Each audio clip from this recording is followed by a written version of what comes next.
Hi guys! Welcome to my channel. This is my first vlog. Kung gusto mong maging isang virtual assistant, let's talk about it here on I Work With You.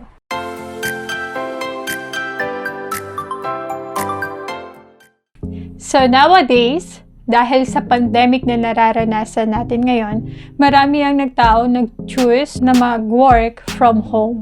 I started working as virtual assistant way back 2017 until now. Pero bago pa mag 2017, marami ng mga nag-start na mag-work from home. In demand ang pagtatrabaho ngayon sa bahay as virtual assistant. So, i-discuss natin ngayon kung ano ba ang virtual assistant. Ang virtual assistant ay isang individual or grupo ng tao na nagbibigay serbisyo sa client outside sa office. So, meaning hindi sila magkasama. Ang common task ng isang virtual assistant ay administrative tasks like handling emails, bookings and reservation, organizing the files, financial reports, and marami pang iba. Sobrang dami.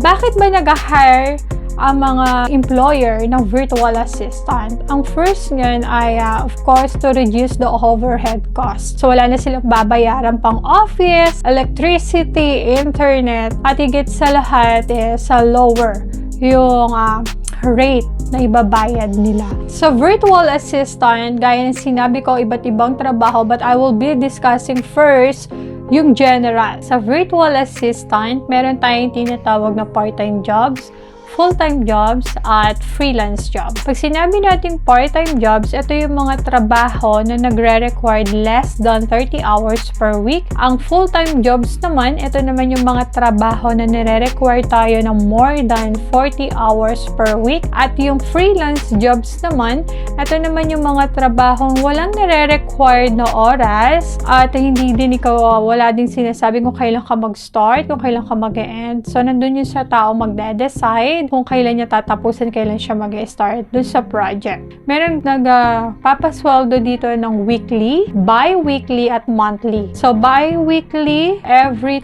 2 weeks. Okay? So, ibig sabihin, parang 2 beses ka susweldo sa isang buwan. Meron naman weekly, so every week, depende sa usapan ninyo ng client, kung every Saturday or every Sunday, isasend sa'yo yung payment mo. And then, meron mo ng monthly, so ang cut-off is 1 hanggang 30 or 31. And then, marireceive mo yung salary mo hanggang ika-10th ng next na buwan. Ngayon, paano naman ang kitaan dito sa virtual assistant? Paano mo ba sisingilin si client? Meron tayong tinatawag na hourly rate at fixed rate. Pag sinabi mong hourly rate, per oras ang bayad sa'yo. Meron kang sinet na price kung magkano yung per hour mo, or si company or si client ay magsiset ng price ng offer sa'yo kung magkano yung per hour mo. So, meron akong alam na ang pinakamababa is 1.6, pero ang common is $2 per hour. $2 per hour, times mo siya ng 8, kung 8 hours ka magtatrabaho, then times 30 kung wala kang rest day. Pag may rest day, babawas mo lang doon.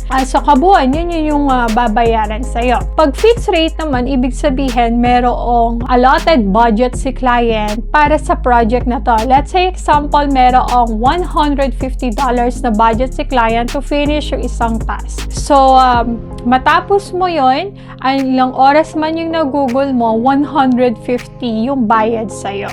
Sa fixed rate, you have to measure or you have to check kung worth it ba yung budget ni clients para dun sa project na pinapagawa sa'yo.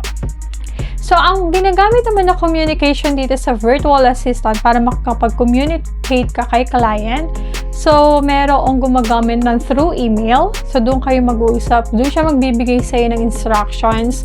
Meron namang WhatsApp or Skype o other platform or instant messaging app para kayo ay makapag-usap kay client. Maraming mga platform or agency na nag-o-offer ng mga trabaho. Sa platform, you have to sign up para mag-create ng account and then ka mag-start mag-build ng inyong portfolio. Sa agency naman, meron na silang mga clients at mga positions na pwedeng i-offer sa'yo. So, but before that, ano ba yung dapat mong tandaan or paghandaan before ka mag-apply? I remember during my hiring process, meron ako isang applicant na nagtanong kung maaari ba siyang ma-hired muna bago siya bumili ng mga gamit. I do understand yung mga ganong klase ng tao, lalo na sa panahon ngayon na napakahirap mag-provide ng mga gamit because it's not just 1,000 or 100 pesos para magkaroon ka ng computer. So, around 15 pataas, depende kung gaano kaganda ang computer na gusto mo. But, I want you to understand as well na kapag nag-hiring ang isang company, ibig sabihin ay merong available position, may task na kailangan gawin. So, yung hinahire nila is yung taong available at ready na. So, complete na yung gamit niya. So, para maging ready tayo, so kailangan muna natin, of course, ng computer. So, either laptop or desktop. Meron din nag-o-offer ng cellphone, but I'm not sure yet kasi hindi pa ako nakaka-experience na mag-work using cellphone. At kailangan pa natin ay yung internet, of course. So, different places, different location, at napakaraming internet provider. You have to choose yung mas magandang internet na makakapag-provide sa'yo at matutulungan ka sa ganitong trabaho kasi mostly mahalaga na meron tayong internet. Kailangan din natin mag-provide ng backup kung sakasakaling mawala yung ating main internet. For me, I'm using PLDT as main internet and I have Globe postpaid. So, kung mawala man si PLDT, lilipat naman ako sa Globe para tuloy-tuloy pa rin yung aking trabaho. Meron na tayong computer, meron na tayong internet, at kailangan din nating i-fix yung ating bank account o yung iba't ibang platform na pwedeng pagsendan ng ating salary dahil si client ay nasa ibang bansa. So, nagsisend siya via bank transfer o kaya PayPal, Payoneer, and of course, you have to set up GCash. Mayroon kasing iba, we will be discussing that sa susunod nating vlog about sa mga ginagamit nating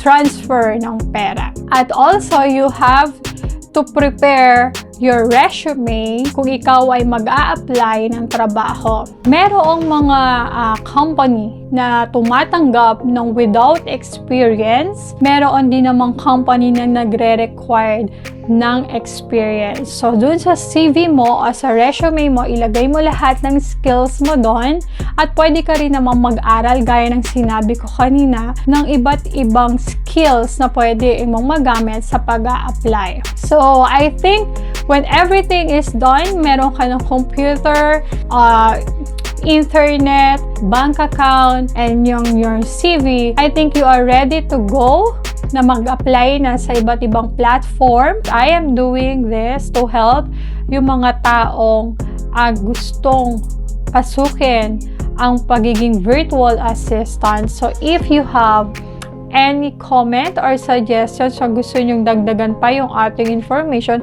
comment down below to help others. So, please do not forget to hit the like and subscribe button and also the bell notification so every time meron akong bagong upload ay manonotify ka. Here on I Work With You, we share the love. Thank you!